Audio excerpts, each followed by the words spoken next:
Bem, estamos aqui para falar sobre o método de custeio, análise de custo, volume e lucro, ACVL. E a equipe é formada por mim, Amanda Pereira Gomes, e por Giane Dantas. Enfim, para dar uma introduzida aqui em relação à gestão de custos, a gente tem que a gestão de custos é importante, né? E possui um lugar de destaque nas empresas, porque desempenha uma função do sistema de informações gerenciais. Como assim? A gente sabe que é importante um bom fluxo de informação dentro das empresas. E não é diferente em relação aos custos, até porque todos os setores de uma empresa devem ser interligados. Em relação à gestão de custos, a gente tem que as informações vão nos fornecer o quê? Por exemplo, precificar um produto. Eu tenho que saber diversas informações para poder chegar à conclusão de por quanto meu produto pode ser vendido. Isso é um exemplo da importância da gestão de custos. A gente tem, atualmente, né, todos os setores estão mudando rapidamente. Então, para acompanhar essas mudanças contínuas no ambiente concorrencial, a gestão de custos também está em constante aprimoramento. Continuando em relação ao sistemas de custos, a gente tem que é imprescindível que as organizações conheçam sua estrutura de custos, as formas de rateio, que melhor se adequam às suas atividades, e o ponto de equilíbrio que precisam atingir para obter lucro. Ou seja, de acordo com o produto produzido, com meus custos fixos e variáveis, com o processo produtivo, eu vou escolher a melhor forma de rateio, ou seja, como eu vou tratar minhas informações, né, para que eu possa interpretar os dados, assim, para obter as informações necessárias. Por exemplo, o meu ponto de equilíbrio, que eu vou saber, o ponto de equilíbrio representa quando é que eu vou começar a lucrar, quando é que a empresa vai começar a lucrar.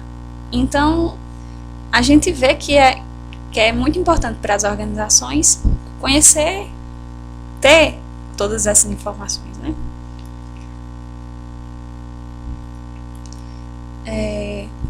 A gente tem que a análise do sistema de custos pode ser efetuada sob dois pontos de vista, a partir do princípio de custeio e pelo método de custeio. No princípio de custeio, a gente tem que ele é relacionado com os objetivos do sistema, para saber qual a relevância das informações. Ou seja, quais as informações eu vou precisar arrecadar para ter aquela decisão, para tomar aquela decisão. Então, o princípio de custeio é isso. Qual o objetivo e qual a relevância das informações arrecadadas? Em relação aos princípios de custeio, a gente tem três tipos, né? Por absorção integral, o custeio variável e o custeio por absorção ideal. No custeio variável ou direto, a gente tem que os custos variáveis são relacionados aos produtos, sendo os custos fixos considerados como custos do período. O custeio variável ele é caracterizado por fornecer apoio a decisões de curto prazo, quando os custos variáveis tornam-se relevantes e os custos fixos não.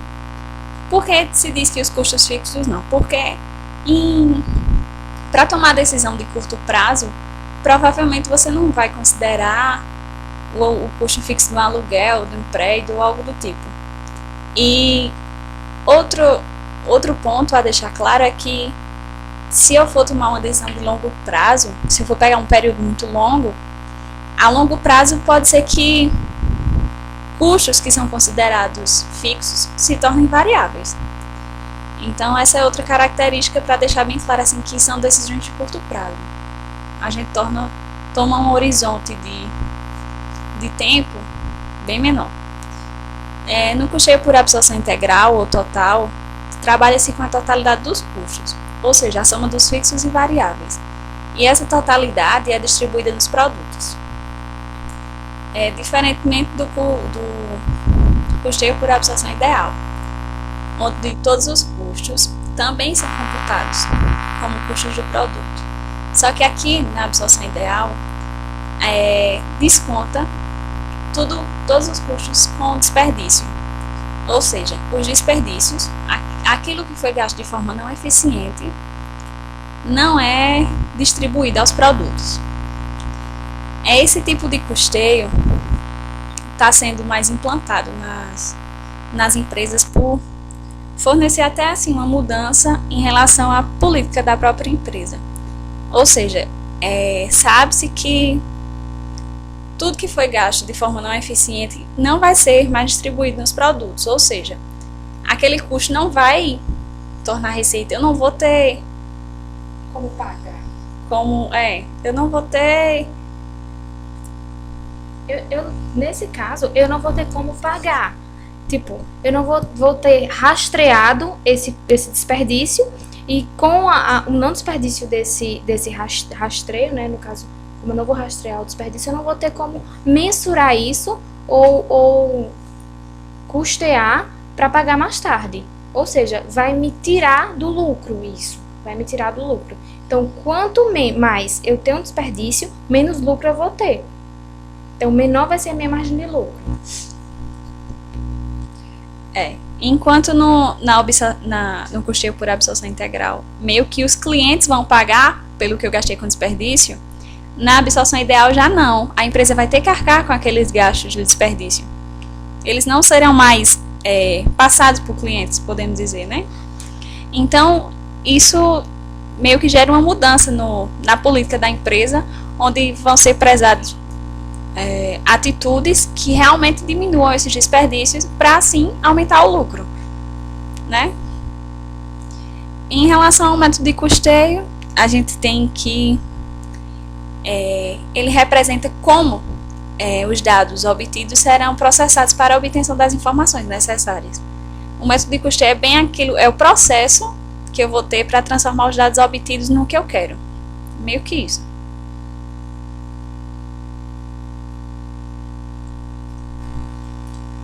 Agora a gente vai começar o método propriamente dito, que ele fala sobre a análise do custo, volume e lucro, né? Que ela está relacionada ao auxílio à tomada de decisões a curto prazo, como a Amanda já falou, que geralmente são de custeio variável ou direto, né? O princípio do custeio variável, que foi esse que a Amanda citou agora há pouco. Isso significa que os custos serão separados em fixos e variáveis. Nessa análise de custo, volume e lucro, isso é bem forte, a separação dos custos fixos dos custos variáveis. Essa ferramenta ela é considerada um conjunto de procedimentos que determina a influência do lucro que o lucro provoca por alterações nas quantidades vendidas e nos custos. Ou seja, a quantidade que é bem comum, na verdade, essa ferramenta usada hoje em dia, porque ela relaciona a quantidade de produtos vendidos e os custos. A gente sabe hoje que na maioria das empresas, quanto mais se vende, maiores são os meus lucros, né? Então, essa ferramenta ela associa também isso. Por isso, custo, volume e lucro. Bem, nesse custo, volume e lucro, nós temos uma repartição aí que é de margem de contribuição, ponto de equilíbrio e margem de segurança. Vamos falar mais adiante em cada um desses pontos. Então, assim, esses 3 pontos são bem importantes na análise e a seguir trataremos de cada um deles, certo? Margem de contribuição, a gente tem que é o montante da receita diminuído dos custos variáveis. Analogamente, então, a gente tem que essa margem de contribuição por unidade, a unitária, vai ser o preço menos os custos variáveis unitários. E essa margem de contribuição unitária indica quanto resta do preço de venda para cobrir os custos e despesas fixos e para a geração do lucro por unidade, ou seja, por produto vendido.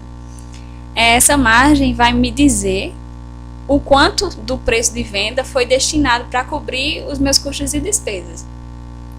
Mais ou menos isso. Nessa margem de contribuição, é importante a gente ressaltar que essa margem de contribuição ela é diferente de lucro.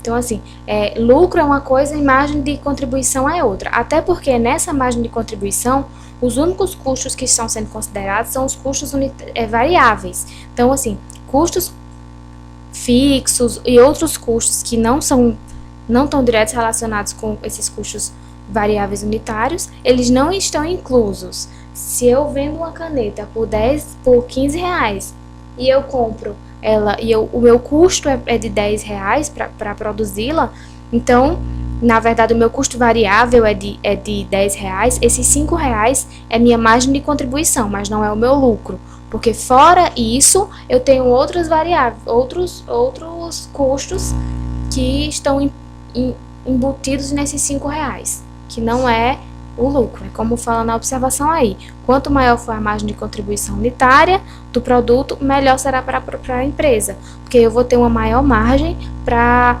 tirar dessa minha margem de contribuição os outros custos que não foram inclusos. Nesse caso, só o custo variável unitário que está incluso.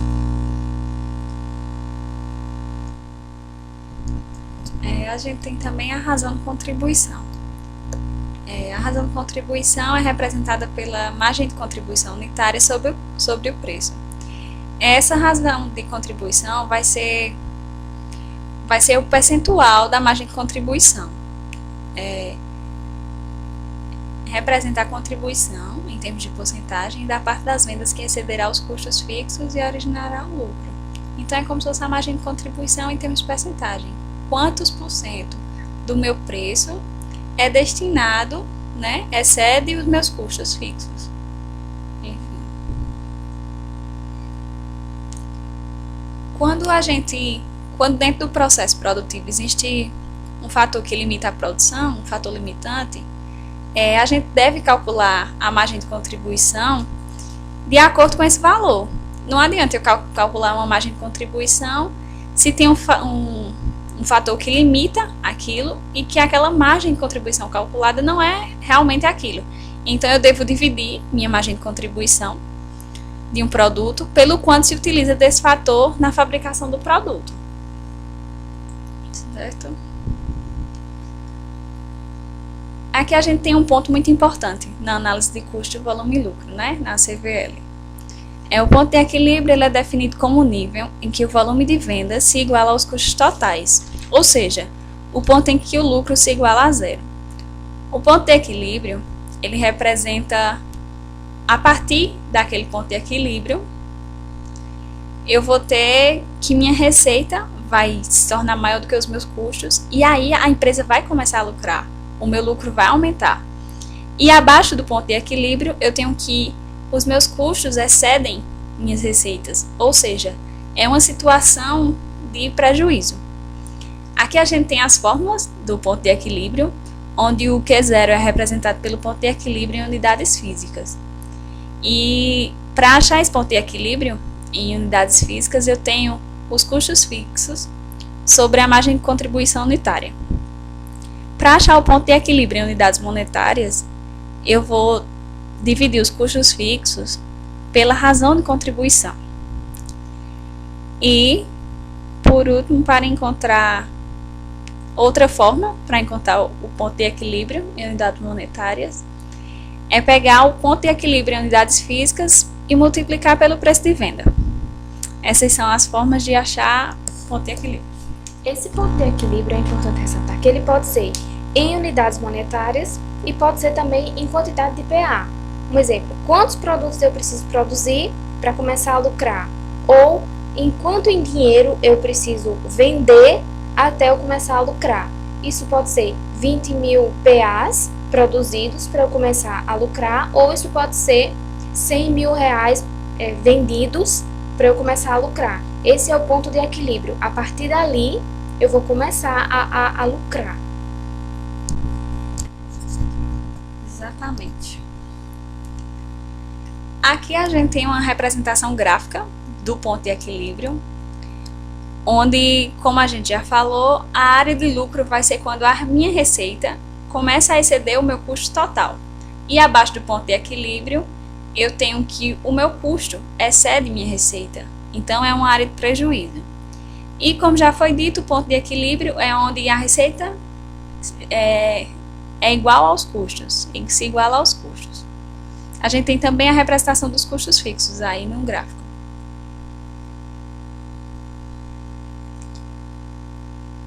A margem de segurança representa o quanto as vendas podem cair sem prejudicar a empresa, ou seja, o excedente da receita em relação ao ponto de equilíbrio. Essa margem de segurança a gente pode até comparar com um estoque de segurança, por exemplo. Ela representa o quanto eu posso deixar, quanto eu posso deixar de vender sem que chegue no ponto de equilíbrio e sem que eu alcance uma situação de prejuízo, mas sim continue meio que na zona de conforto, onde a situação é de lucro. A gente tem que a margem de segurança é dada em percentual das vendas menos o ponto de equilíbrio sobre as vendas.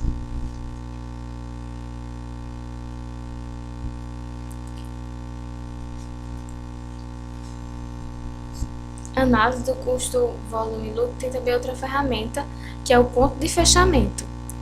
É o ponto que define se é ou não vantajoso o fechamento temporário das atividades da empresa. O que é isso? Eu preciso fazer uma relação se vale a pena eu fechar ou não a empresa.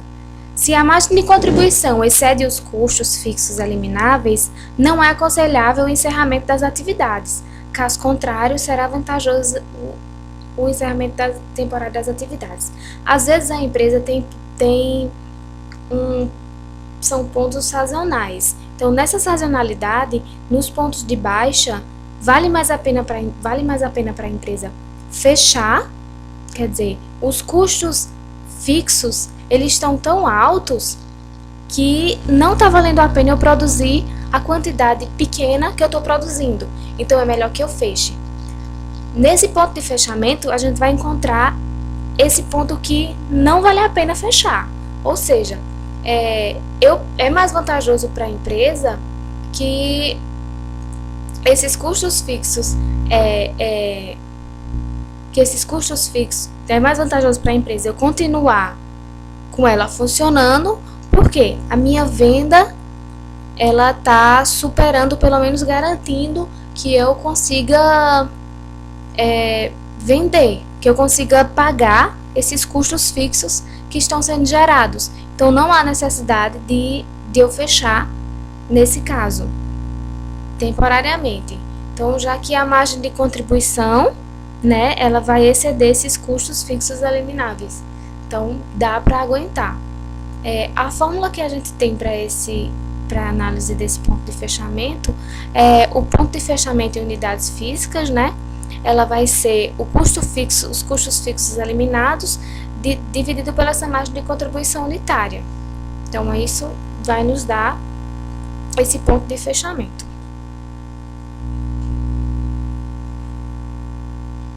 Bem, características da análise de custo, volume e lucro. Para que eu instale, para que eu começar a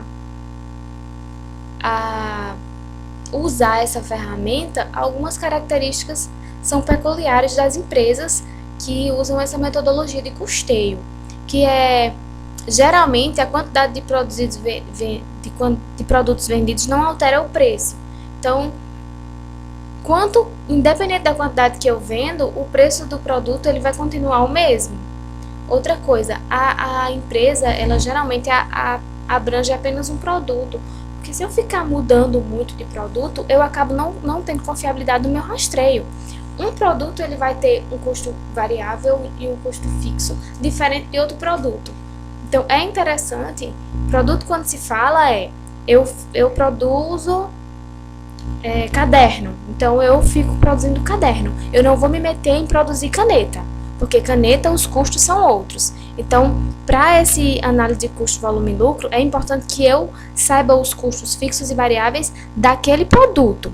Então, eu não fique misturando os custos fixos de um caderno com os custos fixos ou variáveis de uma caneta. São coisas diferentes.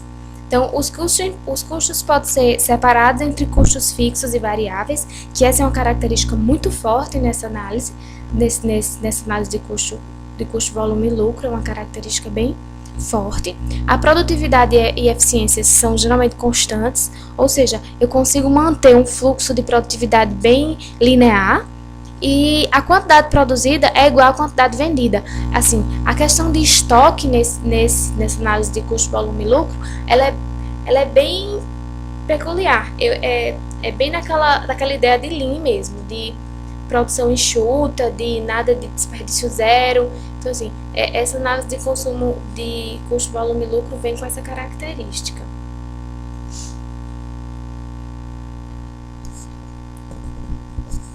Como foi falado anteriormente, né, uma característica da análise de custo, volume e lucro é que a empresa produza um tipo de produto.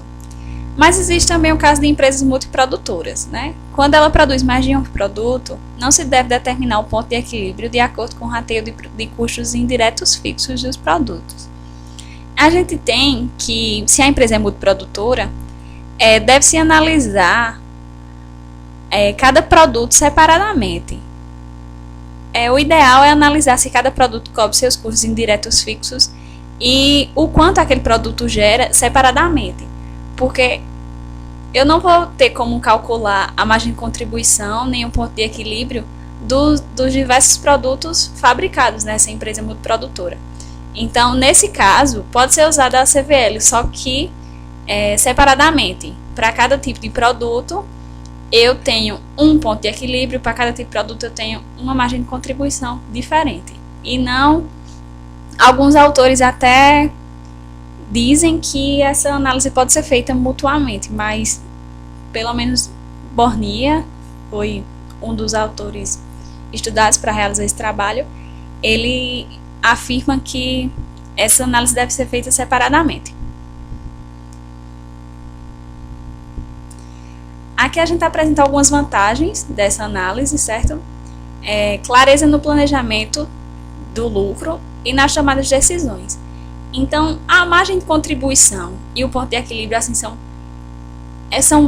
características fáceis, são indicadores fáceis e que apresentam uma clareza que facilita muito a tomada de decisão. E apresenta imediatamente, né, a margem de contribuição de cada produto, tendo assim uma fácil geração de informação para a administração e a facilidade em analisar quais produtos são mais rentáveis.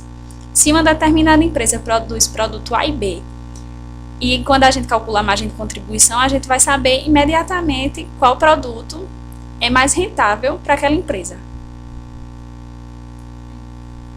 Nessa apresentação imediata na margem de contribuição, assim, nessas vantagens, a gente vê que é uma ferramenta muito de fácil aplicação, é uma ferramenta que, para quem tem uma pequena noção de custo e de volume, já dá para a gente dar uma investigada aí nessa questão de custo e de lucro, enfim. A pequenas empresas já dá para imediatamente ter uma noção de margem de lucro com essa ferramenta. Então, ela é uma ferramenta muito acessível, muito bem aplicada, de fácil aplicação a todas as empresas.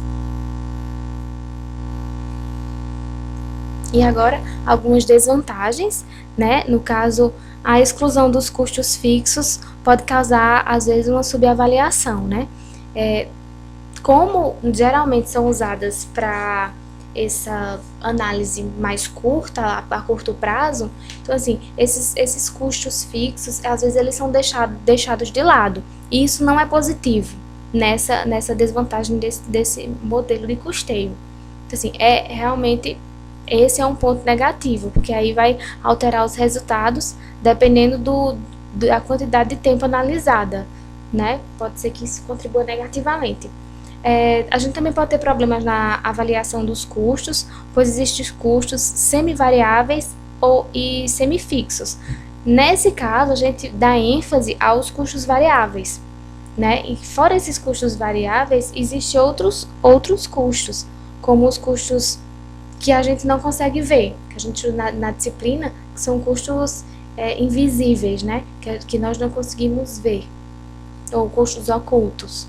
Assim, na verdade, a avaliação desses custos às vezes fica um pouco assim, superficial, né? Nessa análise. E por ser indicado para tomada de decisão a curto prazo, pode prejudicar a continuidade da empresa num projeto a longo prazo. Então, como Giane disse, né, a gente tem que... Essa avaliação dos custos é complexa pela dificuldade de rastrear os custos variáveis e semifixos.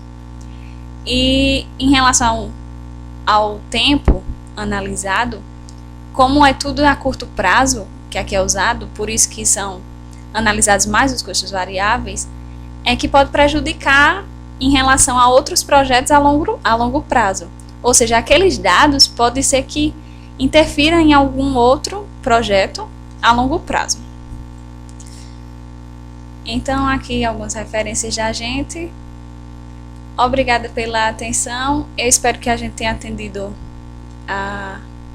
as expectativas. E é isso aí. Tá aí nosso trabalho. E um pouquinho sobre a análise de custo, volume e lucro. Obrigada.